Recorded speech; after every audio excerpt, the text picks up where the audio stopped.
सभी साथियों को नमस्कार, गुड मॉर्निंग। ठंड का मौसम शुरू हो गया है। आज तो कोहरा जबरदस्ती चढ़ा हुआ है। अभी तक कुछ सही दिखाई भी नहीं दे रहा है। आशा करते हैं आप ठंड से बचे होंगे और आगे भी बचे रहेंगे। शुरुआत करते हैं आज की ताज़ा खबरों के साथ। शुरुआत करेंगे आज के अच्छे कोटेशन के साथ है कि जो चीज़ आपको चैलेंज करती है वही चीज़ आपको चेंज करती है। यानी जो चीज आपको चैलेंज करेगी कि आप ये नहीं कर सकते, वो नहीं कर सकते, तो आप उसको करने की पूरी कोशिश करेंगे और कर भी देंगे। इसलिए ये कोटेशन सही बैठ रहा सभी पे कि जो चीज आपको चैलेंज करती है वो ही चीज आपको चेंज करती है। यानी अगर जिंदगी में कोई चैलेंज होगा ही नहीं तो हम आगे बढ़ ही नहीं पाएंगे, क्योंकि चैलेंज होगा तो हमारा माइंड ग्रोथ करेगा, आगे कुछ सोचने की कोशिश करेगा, आगे बढ़ने की कोशिश करेगा, नई नई चीज खोजबीन करेगा, तो अपने आप ही आप अंदर अपने आप चेंज होता जाएगा। अगर बात करें आज के दिन की, आज के दिन क्या खास है, तो आज राष्ट्रीय गणित दिवस है। 1887 में आज के दिन महान भारतीय गणितज्ञ श्रीनिवास रामानुजन की जयंती है। 2012 से इसे राष्ट्रीय गणित दिवस के रूप में मनाया जाता रहा है। यानी एक भारतीय महान गणितज्ञ व श्रीनिवास रामानुजन, उनकी जयंती है आज के दिन 22 दिसंबर को, और 2012 से इसे राष्ट्रीय गणित दिवस के रूप में मनाया जा रहा है। उधर एक खबर रेल यात्रियों के लिए आ रही है कि रेलवे ने अपना किराया बढ़ा दिया है और बढ़ा हुआ किराया 26 दिसंबर से लागू हो जाएगा। जो रेल किराया बढ़ा है वो 1 से 2 पैसे प्रति किलोमीटर बढ़ा। यानी अगर किलोमीटर पे जोड़ के देखेंगे तो ये बहुत ज्यादा, 1 से 2 पैसा भी हो जाएगा। अगर वैसे देखने में ये बहुत छोटा, 1 से 2 पैसा की क्या होगा। हालांकि इसमें ये है कि एसी और third AC, second AC, first AC में ये 3 पैसे बढ़ेगा और साधारण टिकट पे आपका 1 पैसा प्रति किलोमीटर के हिसाब से किराया बढ़ जाएगा। बीते 5 साल में तीसरी बार रेलवे ने किराया बढ़ाया है। इसमें भी ये बताया गया है कि 215 सामान्य श्रेणी में 215 किलोमीटर तक यात्रा करने वालों पर नई दरें लागू नहीं होंगी। यानी सामान्य श्रेणी में अगर आप यात्रा कर रहे हैं और वो यात्रा 215 किलोमीटर से कम है तो आप पे कोई एक्स्ट्रा चार्ज इसमें नहीं लगेगा, जितना पहला किराया लग रहा था वही लगेगा। लेकिन यदि सफर 215 किलोमीटर से ज्यादा का है तो सामान्य श्रेणी में हर 1 किलोमीटर पर 1 पैसा, और बाकी आपको बता ही दिया 2 पैसा 3 पैसा लगेगा। उधर बांग्लादेश से वो जो खबरें आ रही थी वो धीरे धीरे बढ़ती जा रही हैं कि जैसे बांग्लादेश में भारतीय उच्चायुक्त पर हमला किया गया है तो वहां पे जो वीजा केंद्र है उसको बंद कर दिया गया है। यानी पिछले 2-3 दिन पहले भारतीय उच्चायुक्त पे हमला हुआ था। एक जो व्यक्ति था उसको, भारतीय था वो, उसको जिंदा जला दिया वापस लटका के। इसलिए भारत ने अपना वीजा केंद्र अनिश्चित काल के लिए अभी वहां से बंद कर दिया गया है। एक अच्छी खबर वाहन यात्रियों के लिए ये रहेगी, या वाहन मालिकों के लिए भी रहेगी। ये कहेंगे वाहन मालिकों के लिए ये खबर अच्छी है तो ये है कि सड़क परिवहन मंत्रालय एक योजना लेके आ रहा है कि फास्टैग से ही पार्किंग से लेकर पेट्रोल तक का भुगतान होगा। यानी वो फास्टैग को कुछ चेंज कर रहे हैं, उसमें वो ये सिस्टम बनाने की कोशिश कर रहे हैं कि फास्टैग से ही आपकी पार्किंग कटे और फास्टैग से ही आपकी गाड़ी में पेट्रोल डीजल का भुगतान हो जाए। केंद्रीय सड़क परिवहन व राजमार्ग मंत्रालय फास्टैग को मल्टीपर्पज बनाने की तैयारी में है। इसके लिए 6 महीने से जारी ट्रायल सफल रहा है। इसका उद्देश्य है फास्टैग का उपयोग सिर्फ टोल भुगतान तक सीमित न रहे, बल्कि यात्रा के दौरान रोड साइड एमिनिटीज के भुगतान में भी हो। अधिकारियों ने कहा कि इससे डिजिटल फ्रॉड की आशंका कम होगी। यानी ये बोल रहे हैं कि इससे डिजिटल जो फ्रॉड है उसकी आशंका कम रहेगी। यूजर फास्टैग को वॉलेट की तरह इस्तेमाल कर सकेंगे, यानी पार्किंग से लेकर पेट्रोल तक का भुगतान इसी से संभव हो सकेगा, जिससे धोखाधड़ी की स्थिति में नुकसान नहीं होगा, यानी धोखाधड़ी कम हो जाएगी।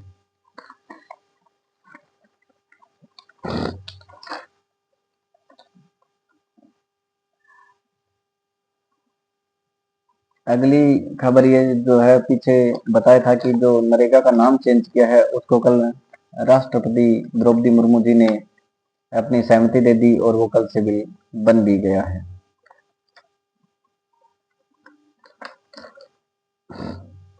एक डिजिटल फ्रॉड वाला सिस्टम ज्यादा ही चल रहा है। आपको पहले भी इस बारे में अवगत करवा दिया गया है कि डिजिटल फ्रॉड से बचें। इसमें कल ठग के हाथ लगने से बचा पीड़ित दो, यानी कल 3 जो बुजुर्ग थे उनके 2.21 करोड़ बैंक वालों ने बचाए हैं।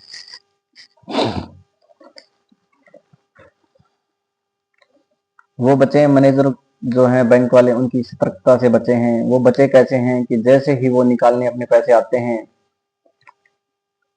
उसमें ये हुआ कि एक बुजुर्ग जो आए थे उन्होंने उसके 1.26 करोड़ अकाउंट में थे, 45 लाख की एक एफडी थी, वो उन्होंने हाथों हाथ तोड़वाई। मैनेजर को इस पे शक हो गया कि कुछ ना कुछ तो गड़बड़ है, और ये ज्यादातर बुजुर्गों के साथ होता है। उन्होंने हाथों हाथ पुलिस बुलाई, और वो इतने सहमे हुए थे साइबर फ्रॉड के चक्कर में, इतने सहम गए थे कि उन्होंने पुलिस से भी हाथापाई कर दी, पुलिस को दांतों से काट लिया। फिर उनको वहां पे समझाया गया, तब जाके उनके अकाउंट में वापस पैसे रिफंड हुए, वापस आने से बचे।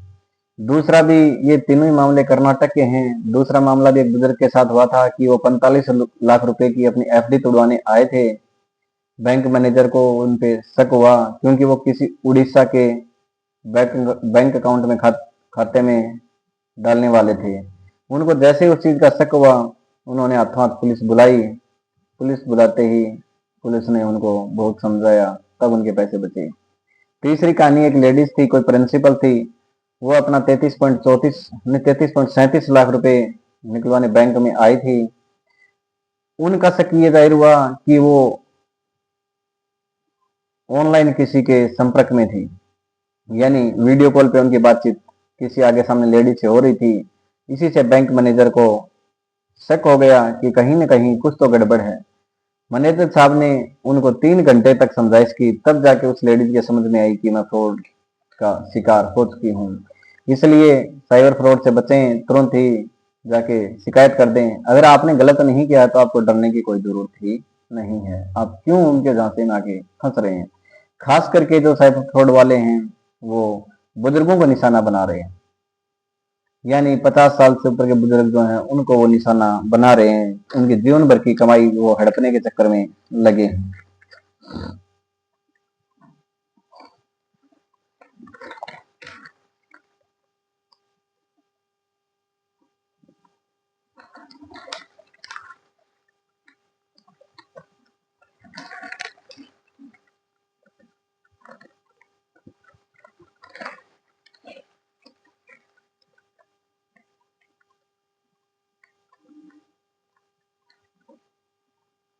अगली अच्छी खबर, हालांकि फिलहाल ये मुद्दा बहुत ज्यादा उठा हुआ है, अरावली बचाओ अभियान वाला, और ये बचानी भी चाहिए।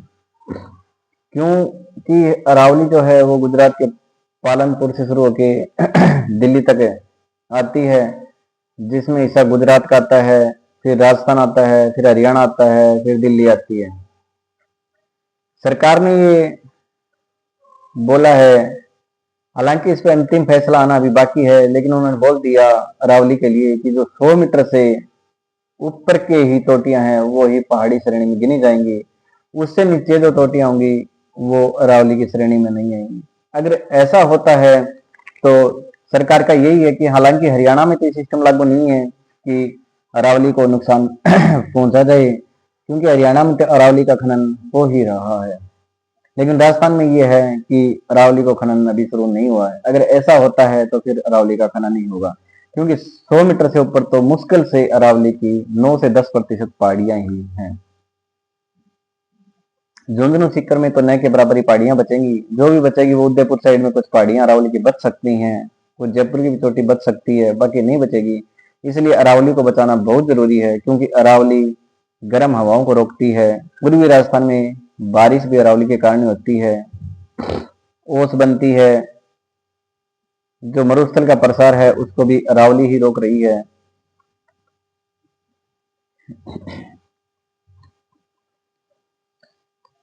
इसमें तस्वीर भी दिखाई गई है कि अरावली का जो हिस्सा है दूसरी तरफ हरियाणा की साइड है, वहां पे तो वो छलनी कर दिया गया है। जो राजस्थान की तरफ है उसमें बहुत ज्यादा हरियाली है। हाल ही में सुप्रीम कोर्ट ने आदेश दिया है कि 100 मीटर से ऊंचे पहाड़ ही अरावली का हिस्सा होंगे। ये आदेश लागू हुआ तो प्रदेश के कई जिलों में प्रभाव पड़ेगा। सीकर की लगभग 90% अरावली पहाड़ियां कानूनी रूप से अरावली नहीं रह जाएंगी, यानी 90% पहाड़ियां सीकर की खत्म हो जाएंगी। खंडेला, दातारामगढ़ और नीमका थाना क्षेत्र की अधिकांश पहाड़ियां 100 मीटर से कम ऊंची हैं। यानी खंडेला, दातारामगढ़ और नीमका थाना यानी झुंझुनू की जो पहाड़ियां हैं वो लगभग ही खत्म हो जाएंगी। अभी इन्हें अरावली मानकर प्रबंध लागू है। नई परिभाषा लागू होते ही ये प्रतिबंध स्वतः समाप्त हो जाएंगे और खनन के लिए रास्ता खुल जाएगा। एक्सपर्ट बोलते हैं कि ये पर्यावरणीय अपराध है जो ये नियम बनेगा तो। सुप्रीम कोर्ट का यह फैसला कानूनी परिभाषा के नाम पर अरावली को खत्म करने की साजिश है। हालांकि ये सभी को दिख भी रहा है कि ये एक अरावली को खत्म करने की साजिश ही है। इसलिए सभी को इसका कड़ा से कड़ा विरोध करना चाहिए, क्योंकि अरावली राजस्थान की जीवन रेखा है, हम सबका जीवन है। पहाड़ की पहचान ऊंचाई से नहीं भूगर्भीय संरचना से होती है। यानी किसी भी पहाड़ की पहचान है वो ऊंचाई से नहीं होती, उसकी भूगर्भ की जो संरचना है वो उससे होती है, क्योंकि अरावली सबसे पुरानी पर्वतमाला मानी जाती है। सीकर की छोटी पहाड़ियां भी उसी अरावली श्रृंखला का हिस्सा हैं जो थार रेगिस्तान को रोकती हैं। इन्हें बाहर करना पर्यावरणीय अपराध है। अरावली श्रृंखला एक प्राकृतिक दीवार है। 10 से 30 मीटर ऊंची पहाड़ियां भी धूल भरी आंधियों, लू और रेगिस्तानी हवाओं को गति को तोड़ देती हैं। ये खनन नहीं होना चाहिए, इसलिए सबको डटकर इसका विरोध करना चाहिए। अगली खबर आई है ऑनलाइन शॉपिंग को लेके कि राजस्थान है ऑनलाइन शॉपिंग बहुत कम करता है। ये 34वें नंबर पर है, हर सप्ते पर बिना सामान मंगाया। यानी 36 राज्य और केंद्र शासित प्रदेशों का सर्वे किया गया भारत में, तो उसमें राजस्थान को 34वां स्थान मिला कि राजस्थान के लोग बहुत ही कम ऑनलाइन शॉपिंग करते हैं। बाकी जगह पे ये हर चौथा परिवार है वो शॉपिंग करता है, लेकिन राजस्थान में ऐसा नहीं है। राजस्थान में हर छठा परिवार है वो ऑनलाइन शॉपिंग करता है। अगर ग्रामीण क्षेत्र की बात करें तो राजस्थान का ग्रामीण क्षेत्र सबसे नीचे है जो ऑनलाइन शॉपिंग करता है। हालांकि इसमें बेनिफिट भी हैं और कुछ चीजें ऑनलाइन में अच्छी भी सस्ती भी आ रही हैं।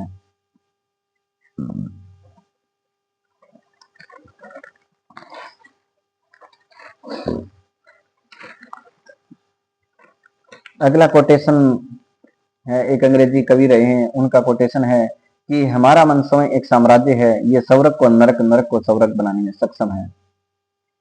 यानी उन्होंने अच्छा कोटेशन दिया कि हमारा मन स्वयं एक साम्राज्य है, यह है स्वर्ग को नरक और नरक को स्वर्ग बना सकता है। यानी मन विचलित हुआ, मन प्रभावित हुआ, हमारे कदम डगमगाए तो हम वैसे ही मन में वो नरक बन गया। अगर हमारा मन शांत है, अच्छा है, तो हम वैसे ही स्वर्ग में रह सकते हैं। बात करें कि अच्छी गाइड दी गई कि चुनौतियां हमें तोड़ती नहीं है बल्कि गढ़ती हैं, यानी हमें मजबूत बनाती हैं। जीवन में भी हर व्यक्ति को कटाई, छंटाई, दबाव और संघर्ष से गुजरना पड़ता है। जो इन परिस्थितियों को स्वीकार कर आगे बढ़ता है वही भीतर से निखरता है। बाहरी आघात हमें तोड़ते नहीं बल्कि गढ़ते हैं। कोयले से हीरा बनने की यात्रा हमें सिखाती है कि कठिनाइयां अभिशाप नहीं है, वो अवसर है। यानी जो कठिनाई आती है वो हमें अभिशाप नहीं माननी चाहिए बल्कि एक अवसर मानना चाहिए आगे बढ़ने का, कुछ सीखने का। फरस से अरस तक की दूरी समय से नहीं धैर्य और दृष्टि से तय होती है। यानी फरस से जो अरस की दूरी है वो उदासी से नहीं, एक धैर्य से छुई जाती है। जो समय को तराशने का साहस रखता है वही सचमुच मूल्यवान बनता है। जीवन भी इसी शोध सिद्ध प्रक्रिया का अनुसरण करता है, जहाँ कठिन परिस्थितियां व्यक्ति के व्यक्तित्व को निखार देती हैं। दबाव, असफलता और समय, ये तीनों मिलकर मनुष्य के भीतर से गढ़ते हैं। यानी दबाव, असफलता और समय, तीनों ही मनुष्य को अंदर से मजबूत बनाते हैं कि वो किस प्रकार से उनका डट के सामना करता है। ध्यान के 3 सिद्धांत बताए गए हैं, ऐसा है, अप्रयत्न और अकिंचन। यानी जो ध्यान है उसके 3 सिद्धांत बताए गए, ऐसा है, अप्रयत्न और अकिंचन। जब आप कहते हैं कि मुझे कुछ नहीं चाहिए, मैं कुछ नहीं कर रहा, मैं कुछ नहीं हूं, तो मन मुक्त हो जाता है, आप उस सुंदर शून्यता के क्षेत्र में उतर जाते हैं। ऐसा नहीं करना चाहिए।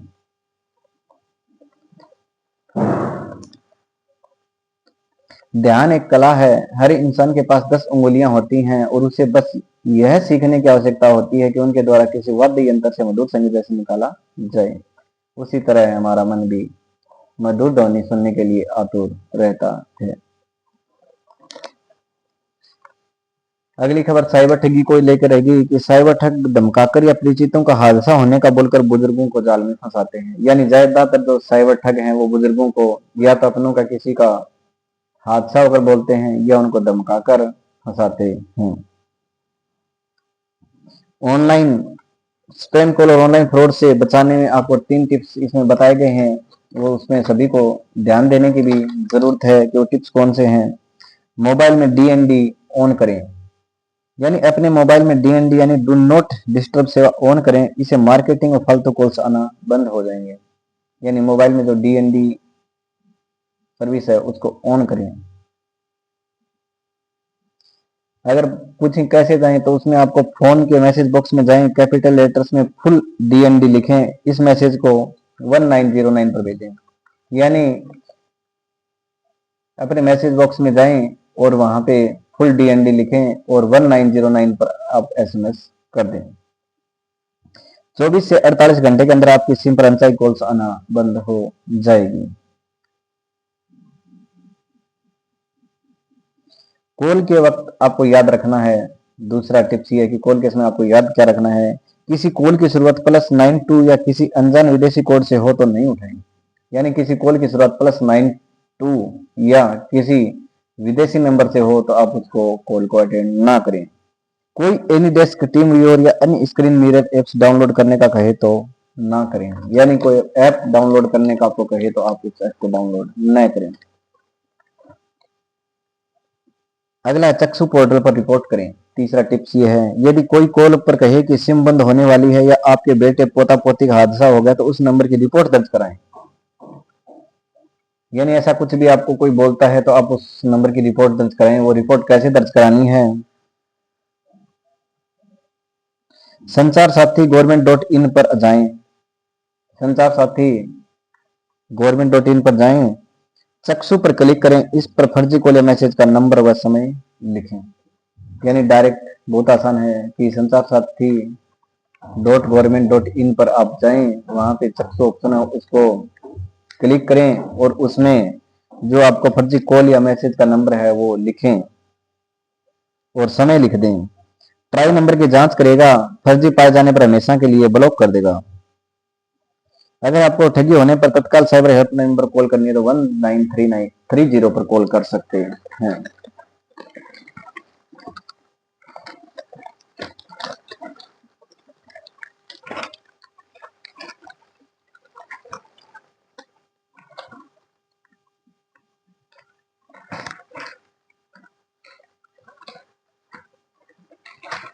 अगली खबर क्रिकेट को लेके मेरा खतरनाक खबर अंडर 19 से आ रही है, जो कि फाइनल मैच था एशिया कप का, उसमें भारत पाकिस्तान से हार गया है और वो भी करारी हार मिली है। 151 रन की बहुत बड़ी हार भारत को मिली है। एक तरफ तो भारतीय जो अंतर्राष्ट्रीय टीम है वो सफलता पे सफलता अर्जित कर रही है, दूसरी तरफ अंडर 19 टीम कल बहुत बुरी तरह से हार गई है और वो भी अपने विपक्षी देश पाकिस्तान से, जिससे हम उम्मीद करते हैं कि उससे भारत कोई भी मैच नहीं हारे। हालांकि क्रिकेट अनिश्चितताओं का खेल है, बॉल गोल होती है, किधर भी लुढ़क सकती है और यही कल भारत के साथ हुआ।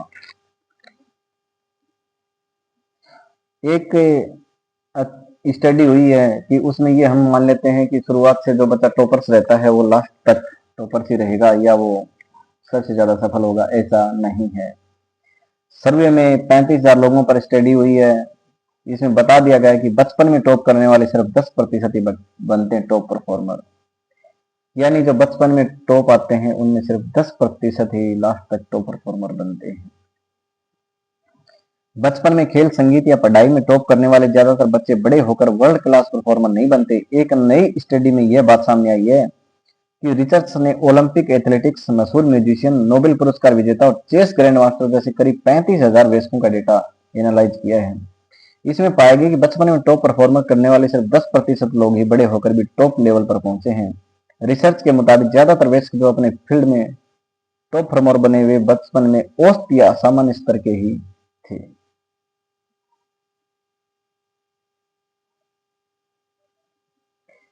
बचपन में एक ही चीज पर ज्यादा फोकस से नुकसान है। रिसर्च के अनुसार कम उम्र में एक ही चीज पर जरूरत से ज्यादा जोर देने से बच्चों में मानसिक तनाव व दबाव बढ़ता है। इससे जूनियर एथलेटिक्स शुरुआत में तो अच्छा प्रदर्शन करते हैं लेकिन जल्दी ही उनकी प्रगति रुक जाती है। लंबे समय तक सफलता के लिए खेलों में विविधता व संतुलन जरूरी है। यानी किसी माता पिता को अपना बच्चा अभी कमजोर लगे तो उसमें घबराने की जरूरत नहीं है, क्योंकि आगे चल के टॉप परफॉर्मर जो बनते हैं वो 90% ऐसे ही बच्चे बनते हैं, औसत वाले।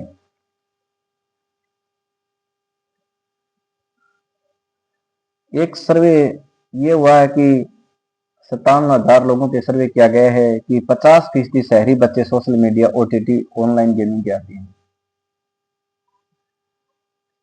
यानी 50% शहरी बच्चे हैं वो किसी न किसी गेम के आदी हो गए हैं।